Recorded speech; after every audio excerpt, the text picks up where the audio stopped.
Hallelujah. Magandang umaga po sa ating lahat.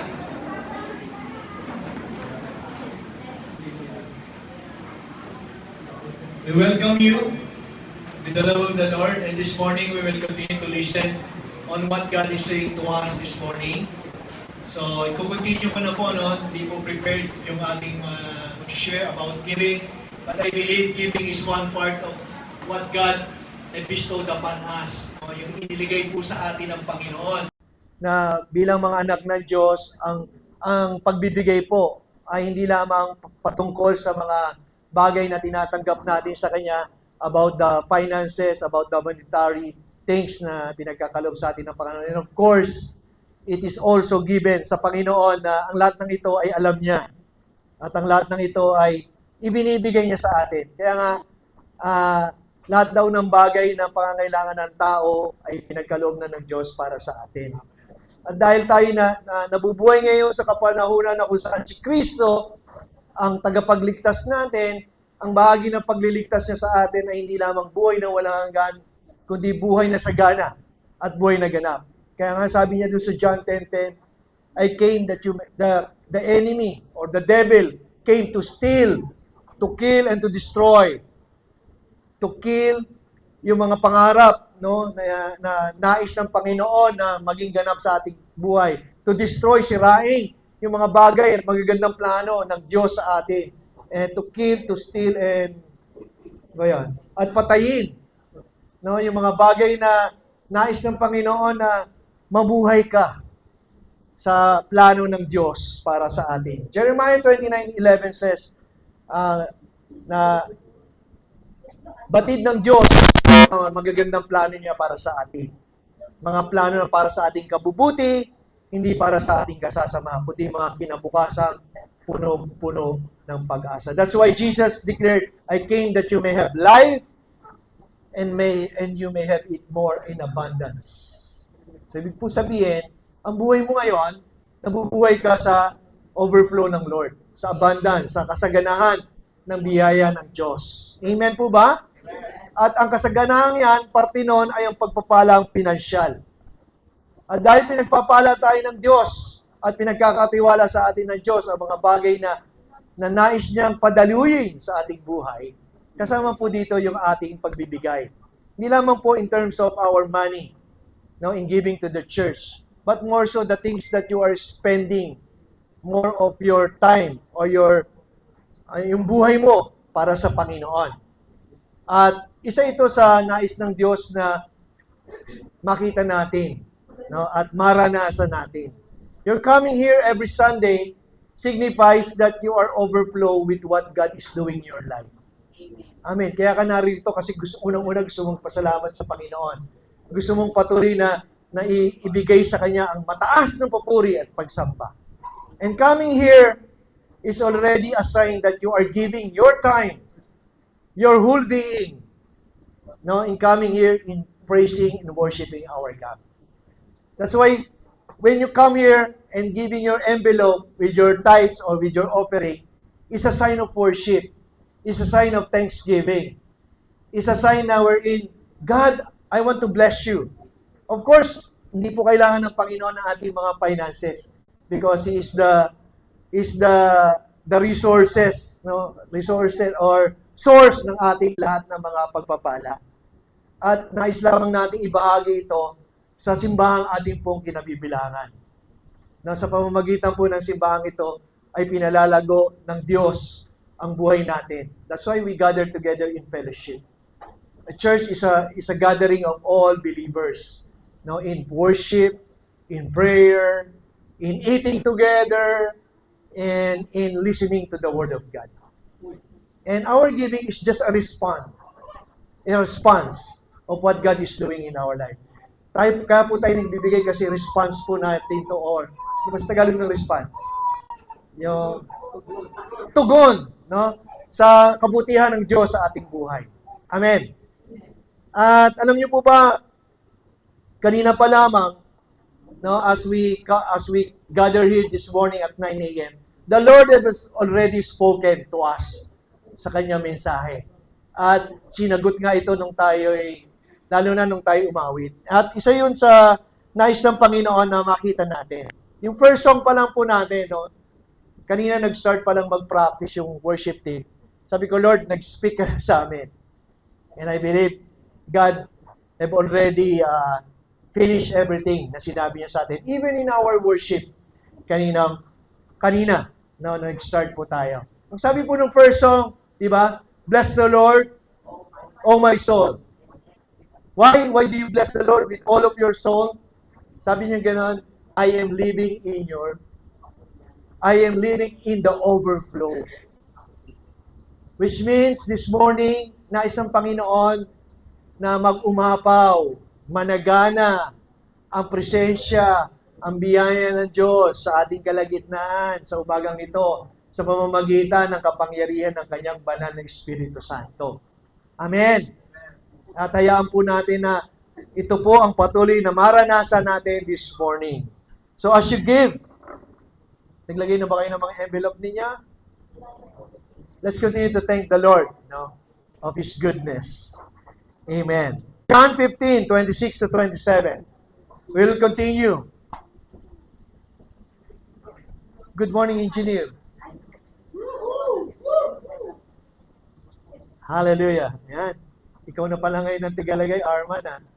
Na wala na yung mga angels natin kanina. Nandun na yung mga Sunday school natin, yung mga angels natin. I encourage you to come here early because our prayer time is so refreshing po. No? Kung pwede lamang po, and I encourage you to come here every 9 o'clock because our praise and worship, praise and worship, and even in our prayer time, no, the Lord have already spoken. Kanina nga, nung umaawit tayo, I was crying because sabi ko, Lord, tinapos mo na yung gawain ngayong umagang ito through our praise and worship and even through our prayers. If you are here before 10 o'clock, our prayers was so intense. No, na wala na kaming masabi pa sa Panginoon, sa panalangin, kundi purihin lamang siya at pasalamatan. Kaya nga yung inawit natin, let the angels cry holy. Let His people cry holy. Because that is what we can offer to God. No, our worship, our praise. And this morning, we will continue to receive more from the Lord. Especially po yung pinag-aaralan natin for the past Sundays about the working of the Holy Spirit, about this gift, no, na tinatanggap po natin sa pamamagitan ng banal na Espiritu Santo, na nais niya na ito po yung ikumpleto, makumpleto po sa atin. No, not only during Sunday, not only through receiving of the Word, but every day of our life, no, na ang banal na Espiritu Santo ay patuloy po tayong tinutulungan because He is our helper, our teacher, na ano ba yung iba nating example?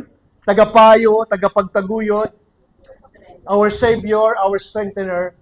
No, because we need this every day, not only during this time to come here, no, to gather here, to praise, to worship, to pray, but also every day ng ating buhay. We need the Holy Spirit. We need the Word of God. We need to understand what Jesus wants to impart to us. That's why nung siya po yung muling bumalik, no, sa Diyos Ama sa langit, ang sabi niya, I will send the helper. And that helper will continue to be a helper sa panahon po natin, maging sa mga oras na ito. Amen. And it's my prayer that let the Holy Spirit continue to teach us. Ang sabi po doon sa John 15:26 to 27, but when the helper comes, ito po yung pangako ni Jesus sa mga disciples. At nung sinabi po ni Jesus ito sa kanyang mga disciples, hindi pa rin maunawaan ng mga disciples ano magaganap. Kasi kinikwento na or sinasabi na ng Panginoon, nagpapaalam na si Jesus sa kanila. And yet, they cannot comprehend or understand kung ano yung sinasabi ng kanilang Panginoon, ng kanilang teacher, o ng kanilang rabbi, kasi tawag kay Jesus noon, teacher, rabbi, o Lord, or Master. At ang maganda po dito, when Jesus promised something, hindi po siya nagbe-break ng promise. Kundi ito po ay kanyang tinutupad. At ito po yung magandang promise na binigay niya sa mga disciples. And yet the disciples do not understand. Ano ba yung sinasabi ni Jesus? Pero thanks be to God. Sabi nga nung isang preacher na napanood ko, no, sa atin pong kapanahunan, dapat po tayong laging nagpapasalamat. Dapat lagi po tayong natutuwa at laging nagpupuri sa ating Panginoon. Because it is in our time that the Word of God, the plan of God, the promises of God was put into a one book. Sa panahon po nga natin, nasa isang apps lang. Di ba? Sa ating cellphone, ilalagay mo lang yung Bible apps at mababasa mo na, mauunawaan mo na, magpapasalamat ka sa Panginoon dahil nailagay na yun sa isang application with many, many translation. Pero during the time of Solomon, people will just come from all over the world to just hear the wisdom of Solomon. Kung ano yung plano ng Diyos. Di ba? During the time of King Solomon, alam niyo po ba yan? Di ba? Lahat ng tao pumupunta pa sa kanya para lang marinig yung wisdom na nagmumula sa Diyos. Imagine that time, very rare ang Word of God, very rare ang mga bagay na naririnig natin ngayon sa ating kapanahunan. Because they have to come, no? And to go to the place kung saan nakatira yung hari na matalino. But today, the King of Kings and the Lord of Lords is residing in our heart. Now, He is with us. Nasabi, He will never leave us nor forsake us. That's why when Jesus declared it, sabi po nga dun sa Tagalog, at sinabi at pinahayag ni Jesus. Sabi doon ito, but when the Helper comes, whom I send to you from the Father, the Spirit of truth, which proceeds of truth, who proceeds from the Father, He will testify of me. Sa Tagalog, putang nga natin doon. Kuya JM. Ngunit, pagdating ng patnubay na susuguin ko mula sa Ama, ang Espiritu ng katotohanan nagmumula sa Ama, siya ang magpapatotoo sa akin. So there is a promise. At ang promise pong ito, ang sabi po doon, siya ang tagatulong at tagapagturo ng katotohanan. Ano daw ang gagawin ng promise na yon? Magpapatotoo sa Ama tungkol kay Jesus. Amen? Maliwanag po yon. Yun po yung gagawin ng helper. I am establishing this morning a foundation so that later on we will continue to understand and to more excited dun pa sa mga gagawin ng Panginoon sa buhay mo at sa buhay ko as we walk together in this journey na ibinigay po sa atin ng ating Panginoon. Sabi po doon, magpapatotoo kung sino si Jesus. At dun sa verse 27, let's go there. At dito po, tinuro sa atin ni Pastor Henry about what the message last week. At magpapatotoo rin, sino daw? Kayo, the disciples. And this word is also very meaningful and very timing even in our time. Nangusap si Jesus sa kanyang mga disciples about what will happen after na siya ay mamatay at mabuhay na magbuli. At ito rin po ang panahon na kung saan sinasabi sa atin ng Panginoon, sa ating kapanahunan, sa ating time, sa ating generation, yung the Holy Spirit will testify about who Jesus is. And the second thing is that, at magpapatotoo rin kayo tungkol sa akin. Na ibig sabihin, kasama ka doon. Kasama ka doon. So sabi mo sa katabi mo, ikaw yun. Ako yun. Tayo lahat yun. Maliwanag po ba? Kasi kailangan po natin maunawaan ito. That's why last week we speak about being a witness. No, in the legal term, pag nga sinabing witness, kaya ka nagpapatotoo, kaya ka nagwi-witness kasi naroroon ka doon sa eksena kung ano yung naging ganap. Tama ba? At ikaw yung pinakatamang tao na mag-testify. Dahil nakita mo yung nangyaring o yung kaganapan. Kung krimen man ito, o kasiyahan man ito, o pagbabago man ito. You become a witness. But the good news is that you're being a witness. Ang sabi po sa atin, we receive the Parakletos. Amen. Natatandaan niyo po ba yan? Ano pa yung meron tayo? The dunamis power of the Holy Spirit. That's why last 2 Sundays we received the dunamis power. Tinanggap niyo ba yan? O nakalimutan niyo na? Last 2 Sundays ago, right? We received the dunamis power. We received the power of the Holy Spirit. Bakit? Kasi nga, sabi ng Panginoon, tatanggapin mo ang espiritu ng katotohanan. Una, para maunawaan mo at siya ang magpapayag sa iyo patungkol kay Jesus, tungkol sa Diyos, Ama sa langit. And the second one is that magpapatotoo tayo for us to be a witness about who Jesus is. Amen? Nakakasunod po kayo? At ang maganda po doon, habang nagpapatotoo ka about who Jesus is, kaya ka nagiging witness, buhay na patotoo. Kasi sabi po doon, susunod na part, sapagkat kasama na ninyo ako, buhat pa sa pasimula. So, nung sinimulan nilang tanggapin si Jesus at naging alagad sila, hindi pa nila maunawaan bakit sila sumusunod. Kasi nakikita nila si Jesus, nagkakaroon ng mga miracles, nakakalakad si Pedro sa tubig, pinahinto ni Jesus yung mga wind, yung mga alon, nagpapakain ng 5,000. And yet, hindi pa nila alam kung anong magiging paglakbay pa nila.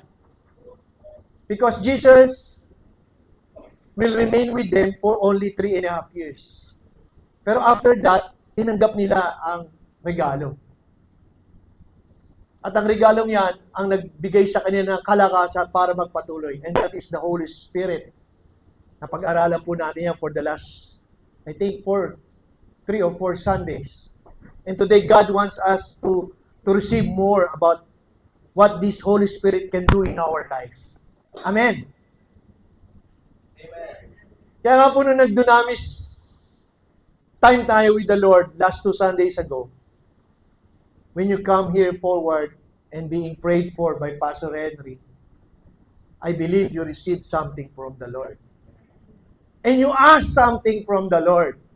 Amen? And nung natanggap mo yon, it is a transaction between you and your God. Because when you come here in front, you're asking the Lord, Lord, here I am. Meron kang sinabi kay Lord. Tama ba yan? Umiyak ka pa nga kay Lord eh. At marami kang luha ang ibinigay kay Lord that time. Amen.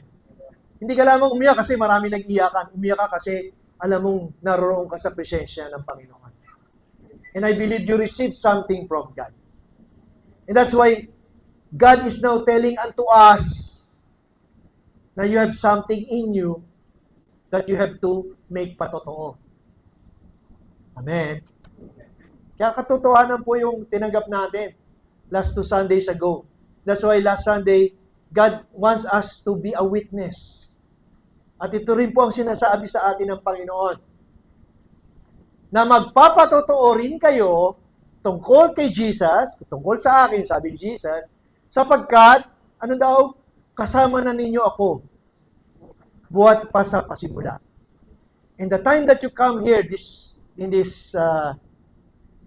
itong area na ito, na lumapit ka kay Jesus, tinanggap mo na ang nais ng Panginoon na ibigay niya sa iyo during that time you come in front. Diba? Pinilit ba kayo na pumunta di sa harap? So, maliwanag na pumunta kayo sa harapan dahil nais nyo na maranasan kung ano yung sinasabi ng Panginoon about this dunamis power. At yan po ngayon ay naririyan na sa inyong puso.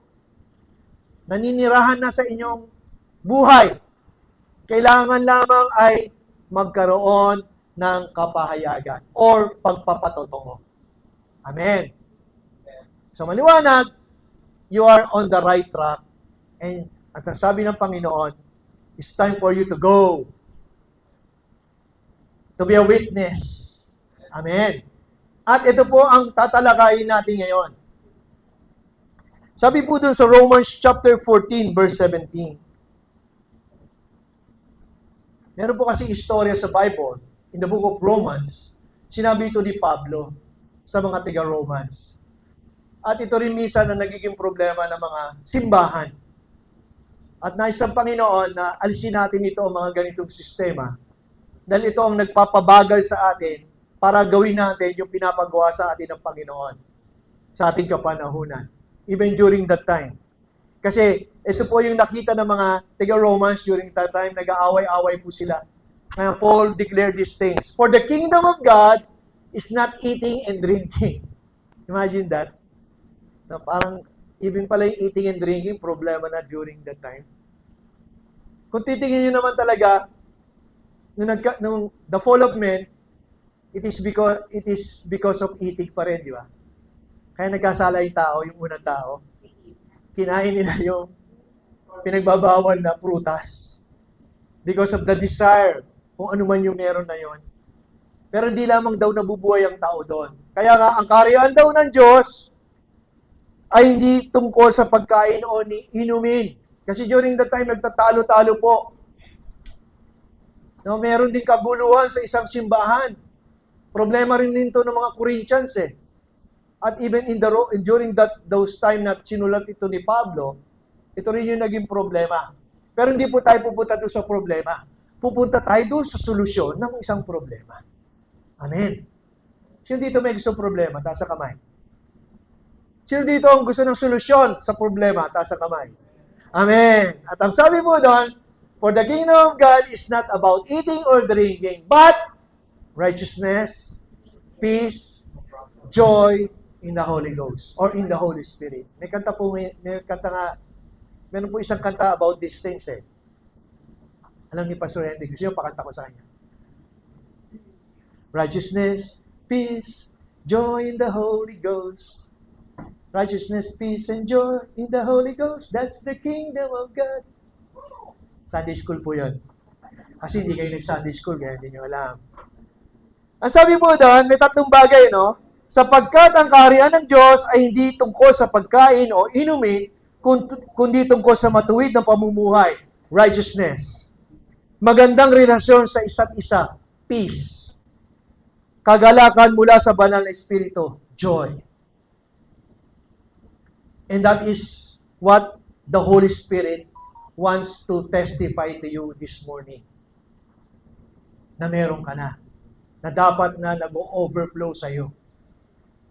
Katulad po ng inawit natin kanina. Di ba? Bless the Lord, O my soul, because I am living in the overflow. At ang nag-overflow na yan ay ang presensya ng Diyos sa iyong buhay. Kaya nga ang pangako niya, hindi niya kayo iiwan o lilisanin man. Nagkakataon lang na hindi mo nararanasan yon o nararamdaman yon kasi hindi mo naiintindihan kung ano ang gusto niyang maghari sa iyong buhay. Hindi ka dapat pagharian ng takot. Hindi ka dapat pagharian ng alalahanin. Hindi ka dapat pagharian ng may sakit na nararamdaman ka physically. Kundi dapat maghari sa iyo ang matuwid na pamumuhay, ang magandang relasyon sa isa't isa at ang kagalakan na nagmumula sa banal na Espiritu Santo. At ang sabi po doon, it's not about what you are doing, eating and drinking, but it is the inner transformation and the spiritual qualities that the Holy Spirit wants you to have. Or it's already in you na dapat lamang mag-manifest. Amen. Amen mo ba? Amen. At ang sabi po dito, yung righteousness in the Greek word, it is about dikasoisune. Yun po yung Greek word. Na ibig sabihin, pagiging matuwid. At yung pagiging matuwid po natin, hindi base sa ating ginagawa, mabuti man o masama man. Kundi ang pagiging matuwid natin, kung ano yung binibigay sa atin ng Panginoon. Romans chapter 5 verse 17, para mas lalo natin makita at maunawaan. Ang sabi po dito, for if by the one man's offense, death reigned through the one, and that is the sin, the fall of the first man, that is Adam. Diba? Kaya po tayo naging makasalanan dahil sa ginawa ng isang tao. Amen. Dapat maintindihan niyo po ito, ha? Di ba yung ating pagiging makasalanan ay hindi dahil sa sarili natin, kundi minana na natin yon. Kaya nga sabi nung tatay, nag-share sa amin last Friday, di ba, maliit pa lamang, marunong na magsinungaling. Di ba, nagiging nature niya na kagad na, minsan tayo mga magulang, sana kaya natuto tong batang to na magsinungaling? Kasi naging nature na natin, minana natin sa unang tao. Kaya nga sabi dito ni Pablo, sa Tagalog, sa pamamagitan ng pagsuway ng isang tao, naghari ang kamatayan. Okay? At sabi po doon, ngunit sa pamamagitan din ng isang tao, and that is Jesus, can we go to the Tagalog version? Para mas lalo nating makuha. Sa pamamagitan ng pagsuway ng isang tao, o yung unang tao, and that's Adam, naghari ang kamatayan. That's why sabi nga nung kinain niya, yung forbidden fruit. Kaya nga, sinabi ni Pablo, doon sa binasa natin, ang kingdom of God is not about eating or drinking. Nakuha niyo? Hello? At sabi niyo gano'n, ngunit sa pamamagitan din ng isang tao, si Kristo Jesus, ang mga taong pinagpala ng sagana at itinuring na matuwid ng Diyos ay maghahari sa buhay. Amen. Sa English, sabi pong ganon, let's go there sa English ulit para makita natin.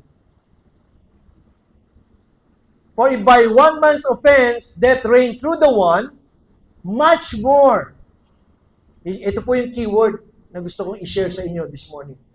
Much more to those who receive the abundance of grace. Kailangan maunawaan mo na ikaw ay naligtas dahil sa masaganang biyaya ng Diyos. Not of your works. Wala kang ginawa.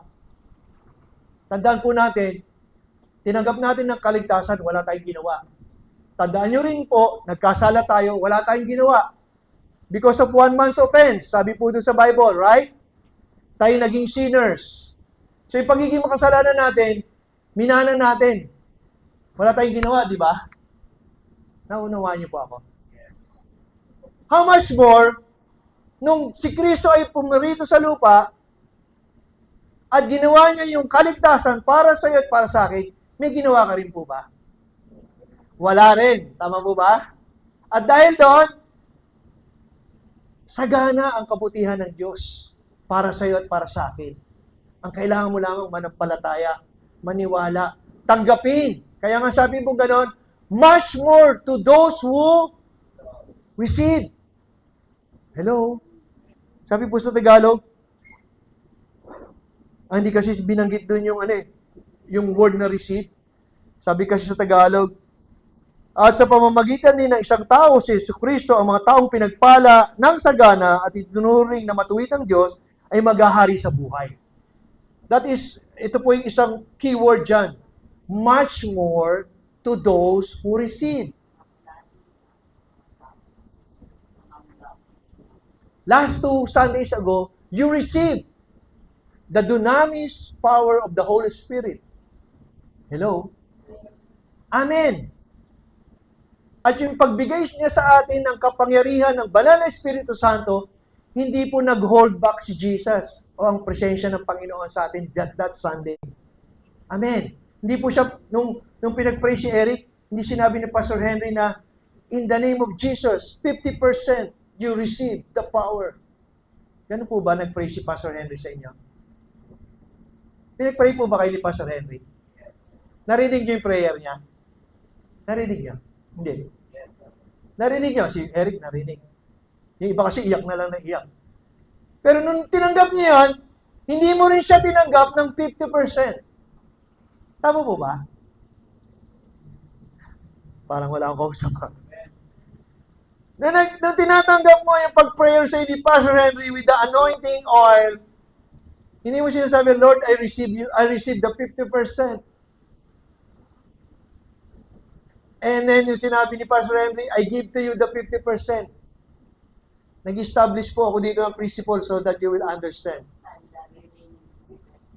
50% ba yung mga tinanggap natin? O 70, 80? Depende sa yung nagawa at hindi ginawa. Ang sabi po ng salita ng Diyos, much more to those who receive the abundance of grace. When Jesus died on the cross, He gave up His life. Tama? At yung giving up of His life, hindi lamang po 50%. Hindi lamang po siya inatake, kalahati ng katawang patay, kalahati ng katawang buhay. Binigay niya ang all. So that you will receive all. At yung biyaya niya yun, sabi po gano'n, because of Jesus, ang sabi ng Panginoon, when you receive the abundance of His grace, and, may pangalawa pa, the gift of righteousness. So, yung pagiging matuwid, ay hindi nakabase sa ginagawa mong mabuti. O ginagawa mong palpak. Kundi ang iyong pagiging matuwid ay regalo. Amen? Sabi po gano'n, much more to those, and of the gift of righteousness. Ano daw? Kapag iyon ang naghahari sa iyong buhay, ano daw mangyayari sa iyo? You will reign in life sa pamamagitan ni Kristo. Maghahari ka sa buhay sa pamamagitan ni Kristo. At yan ang nais ng Panginoon na maging witness ka na pinaghaharian ka ng buhay dahil kay Kristo. Amen. Paano ka maghahari? Dahil sa kanyang masaganang biyaya. Hindi ka karapat-dapat, pero binibigay. That is grace. Ang grace po, hindi ka karapat-dapat, pero binibigay sa iyo. Hello? And that is what we are receiving every time we come to Jesus. Ang mercy naman po, ay ang awa,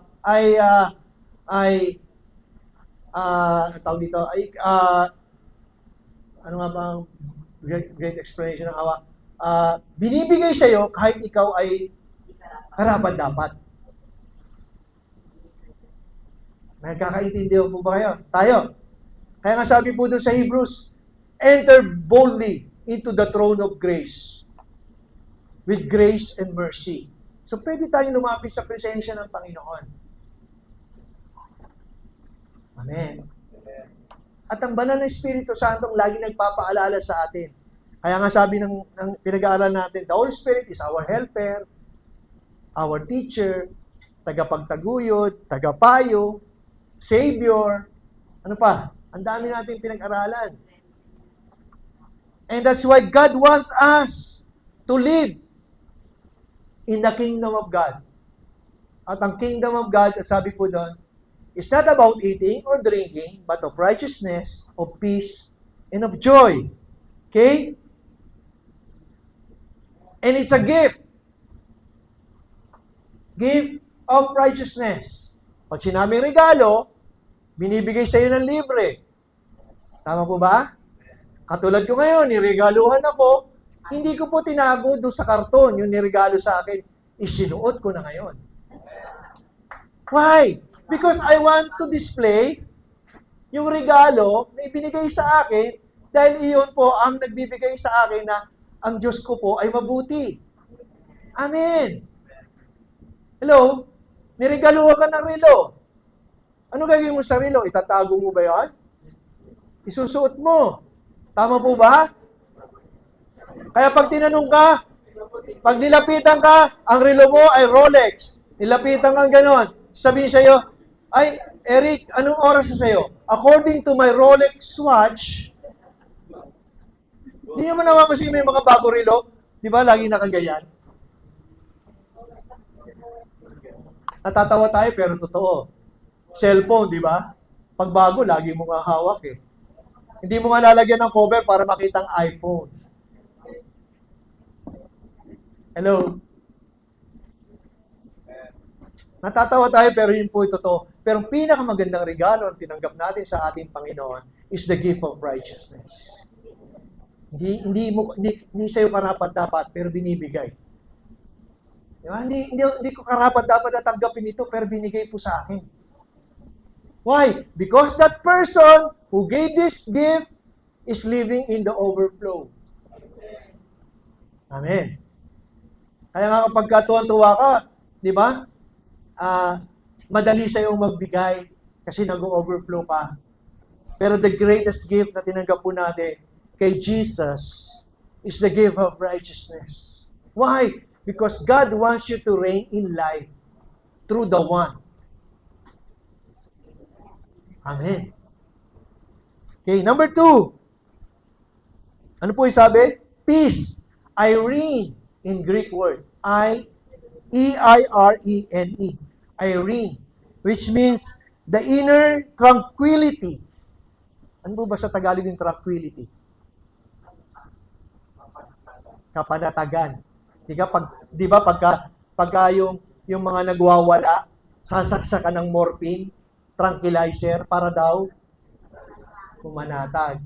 Pag ikaw ay nagwawala sa buhay, marami kang problema, no, magsaksa ka ng inner peace na galing kay Holy Spirit.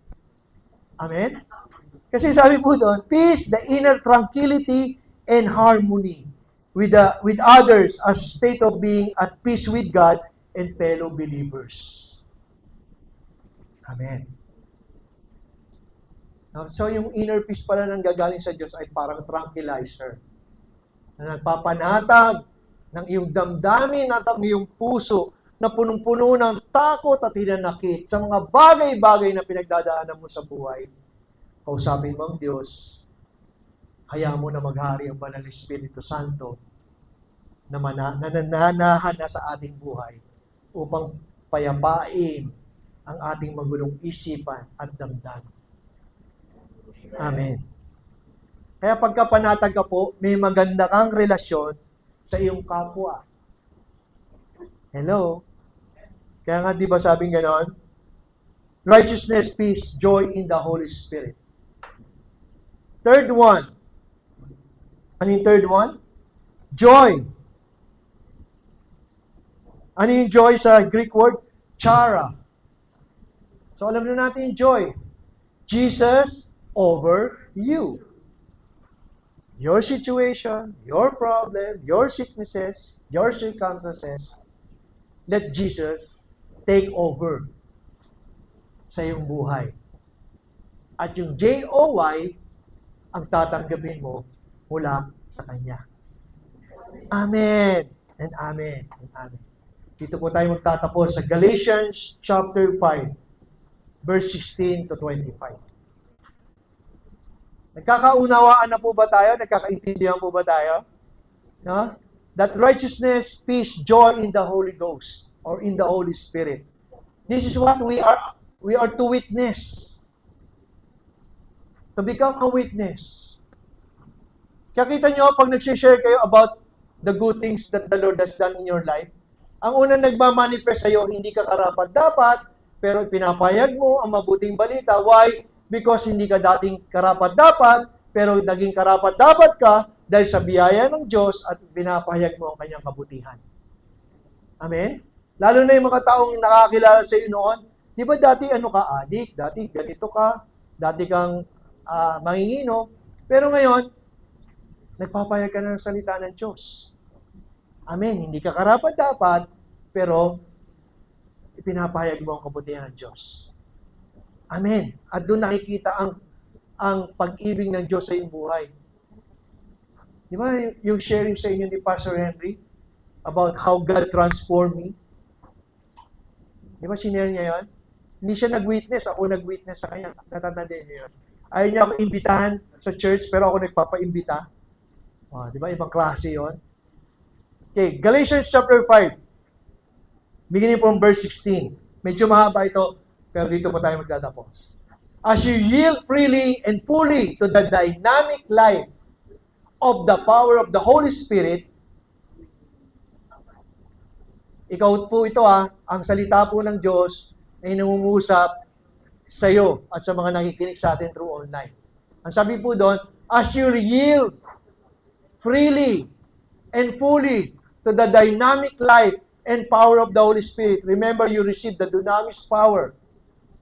So your life now is so powerful in the eyes of the unbeliever. Tama po ba? Sabi po doon sa pinag-aralan natin, sa John 15, the world will hate you. Amen?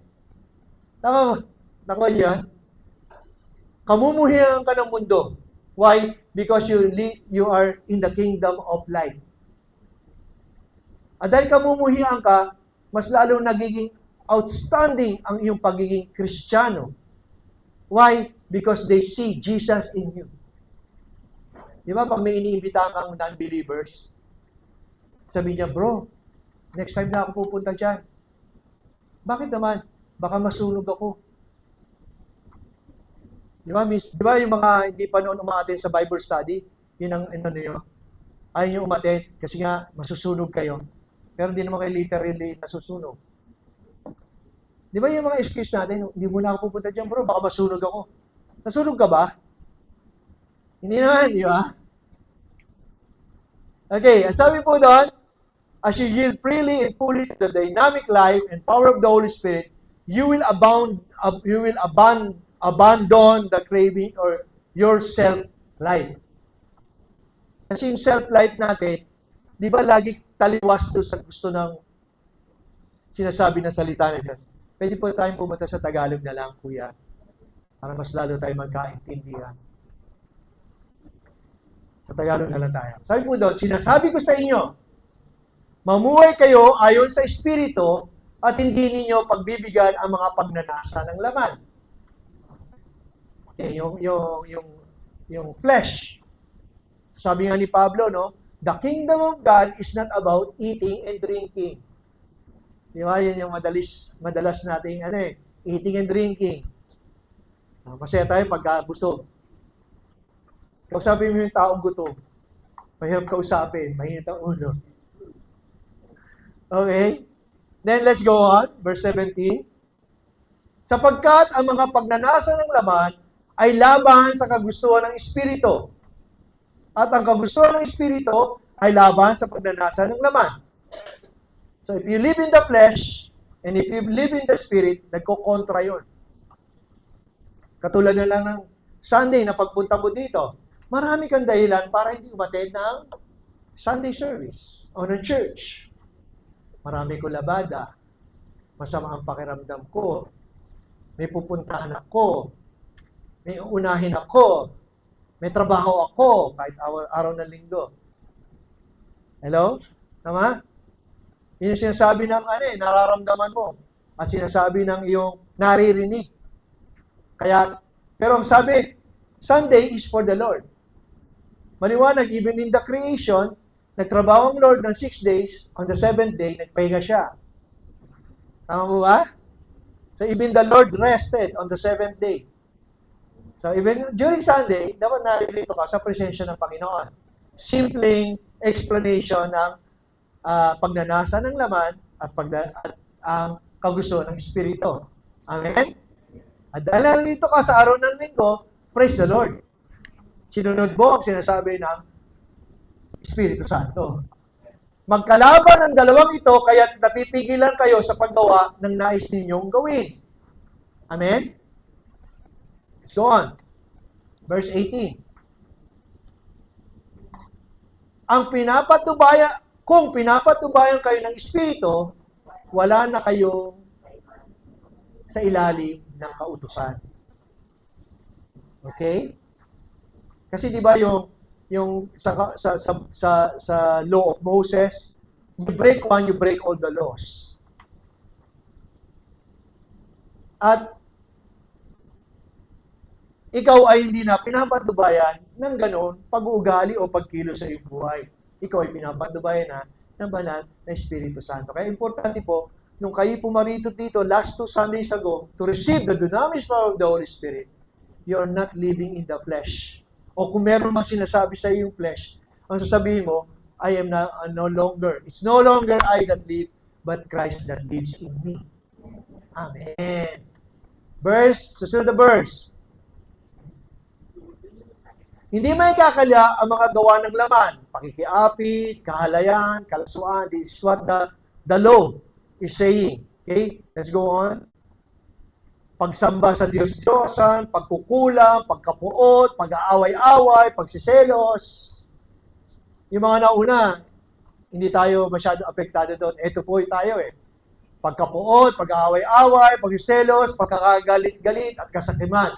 Pagkampi-kampi at pagkakabahabahagi. Okay, let's go on. Pagkaingit, pagpatay, paglalasing, walang habas na pagsasaya, at iba pang katulad nito. Muli ko kayong binabalaan, ang gumagawa ng mga ito ay hindi makakaroon ng bahagi sa kaharian ng Diyos. No? Kaya nga yung pinag-aaralan natin, righteousness, peace, joy in the Holy Spirit. This is what the kingdom of God is telling unto us. And what the kingdom of God is. Amen. And then verse 22, ito po yung ginagawa natin in the cell group. Subalit, ang bunga ng Espiritu, you received the dunamis power of the Holy Spirit last 2 Sundays ago. Ito yung nagiging evidence sa'yo. Number 1, pag-ibig. Kaya nga meron tayong peace or pagkakaunawaan. Di ba? Yung binanggit ko sa inyo, no? Magandang relasyon sa isa't isa, no? Sabi po doon, sapagkat ang kaharian ng Diyos ay hindi tungkol sa pagkain o inumin, kundi tungkol sa matuwid na pamumuhay, magandang relasyon sa isa't isa, kagalakan na mula sa banal na Espiritu Santo. At ito po yung bunga ng banal na Espiritu Santo. Pag-ibig, kagalakan, kapayapaan, pagtitiyaga, kabaitan, kabutihan, katapatan. Next. Kahinahunan at pagpipigil sa sarili, walang batas laban sa mga ganito. So, binanggit po yung unang mga about the law. And then, ito ngayon yung sinasabi na meron ka na dapat na lumalabas sa'yo naturally. Kasi bunga eh. Diba, remember, in the scientific term, yung mga fruits po is the excess nutrient of the plant or of the tree or of the fruit-bearing tree. Kaya namumunga yun kasi may excess nutrients. Ang nutrients na meron ka bilang anak ng Diyos ay ang kapangyarihan ng Banal na Espiritu Santo na nananahan na sa iyo. Amen. At dahil nananahan sa iyo yan, natural kang magbubunga ng pag-ibig, kagalakan, kapayapaan, kahinahunan, kabaitan. Amen. Kaya nga, pagka nakikita ka ng anak mo na hindi ka nagiging mabait, ang sinasabi sa'yo ng anak mo, di ba, yung isang testimony ng isang anak, lumalabas na naman si old mama, si old papa. Let's go on. Marapit na tayo matapos. Verse 23, 24. At ipinako na nga sa krus ang mga nakipagkaisa kay Kristo, Jesus, ang kanilang laman, ay yung work of the flesh, at ang masasamang hilig nito. So every time na nakikita mo yung sarili mong luma, tignan mo si Kristo, ay pinako na yung lumang ako. So pag tinignan mo yung lumang ikaw, nakapako ka na. Pinako na yon. Yung binayaran na ni Kristo yon. Kaya wag mo nang kunin uli ang bagay na kinuha na sa iyo ng Lord. Amen? Amen. And then verse 25, actually this is one of the Rhema word na na-share po sa amin in the cell group ng mga katatayan. Ito po yung emphasis na binigay niya sa amin. Nung tinuro niya yung, anong gift ba yon? Kindness. Okay. Kaya kung Ito sabi ni Pablo sa mga Galatians, ito rin po siya sabi ng salita ng Diyos sa atin. Kung binigyan na tayo ng buhay ng Espiritu, ano daw? Mamuhay rin tayo ayon sa Espiritu. Amen. Paliwanag? And then, ang sabi po ito sa verse 26, huwag tayong maging palalo. Huwag nating galitin ang isa't isa. At huwag rin tayong mainggit sa isa't isa. Basahin natin sa English, maganda po yan.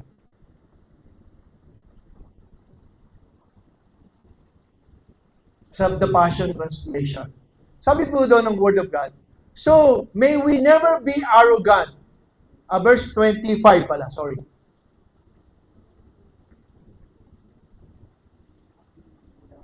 We must live in the Holy Spirit and follow after Him.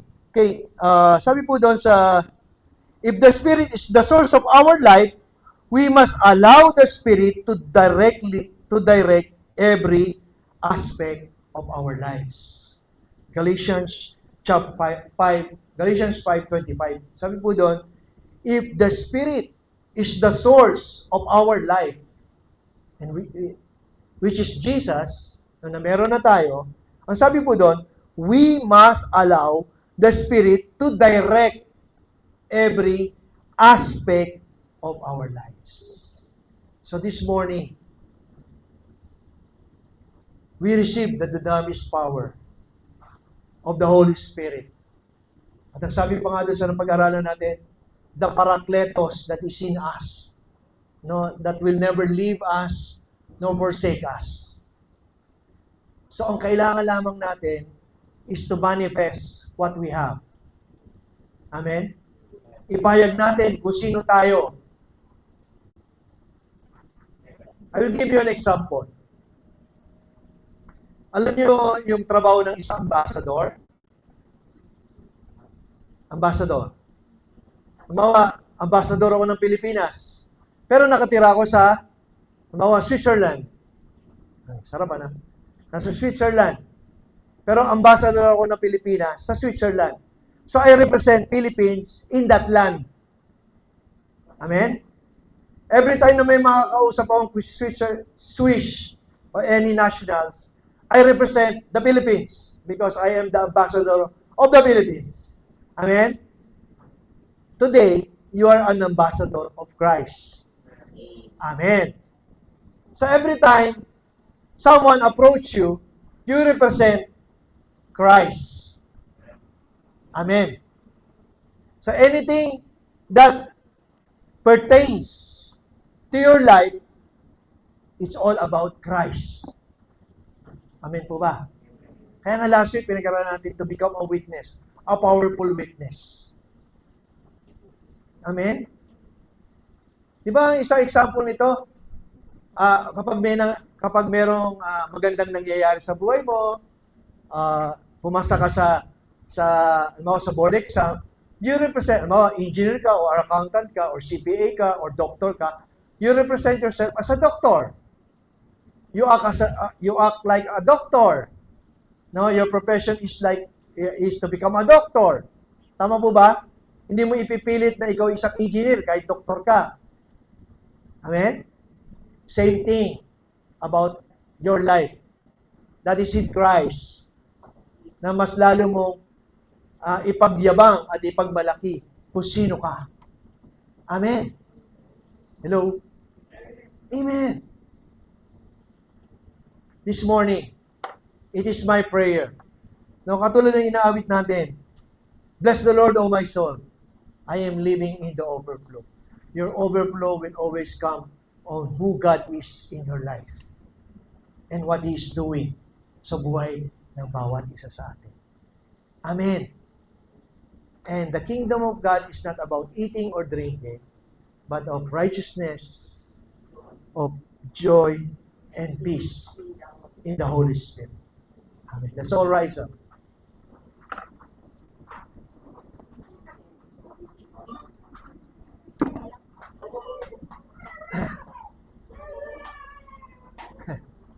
Hallelujah. Okay, let's pray. Can we sing that song yung yung worship, yung praise song. Maganda po kasi talaga yun. And as we sing this song, yung Bless the Lord, O my soul, I'm living in the overflow.